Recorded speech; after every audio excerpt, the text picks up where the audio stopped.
Welcome to mini blog. तर इथं तुम्ही बघू शकता आम्ही तिघंजण म्हणजे आम्ही दोघं आणि आस्था आम्ही चाललो आस्थाच्या स्कूलमध्ये, कारण आज आहे आस्थाचा रिझल्ट.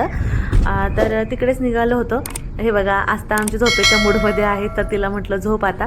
आस्थाला सॅटर्डे संडे सुट्टी असते, त्याच्यामुळे ती आज काही घरीच होती. आरोदादा सकाळी स्कूलला आला होता. मग आम्ही दुपारीच आलो होतो. म्हटलं रिझल्ट घेऊन जाताना आरोदादाला घेऊन जाता येईल म्हणून. तर इथं बघा भरपूर असा पाऊस झाल्यामुळे खूप जास्त चिकचिक झाली होती. मग आस्थाचा रिझल्ट घेऊन मी आले.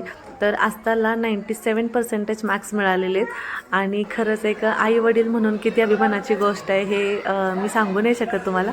आणि खूप जास्त प्राऊड फील होत होतं, खूप भारी वाटलं.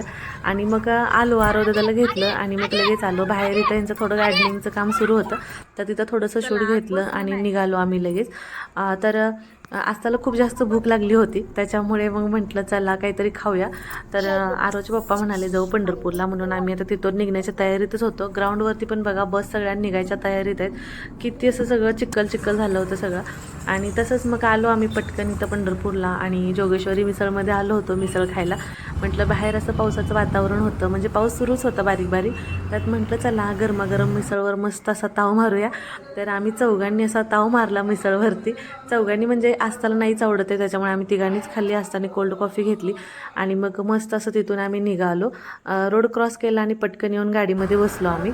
आणि तुम्ही बघू शकता परत अजून लगेच असा पाऊस सुरू झाला. आणि सगळ्यात महत्त्वाचं तर मी आत्ता जो घातलेला ड्रेस आहे तो मी परवाच ऑनलाईन ऑर्डर केला होता फ्लिपकार्टवरून.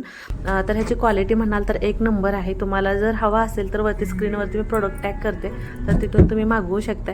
तर असंच मजा मस्ती करत घरी पोचलो. तर कसा वाटला मिनी ब्लॉग नक्की कमेंट करून सांगा. बाय.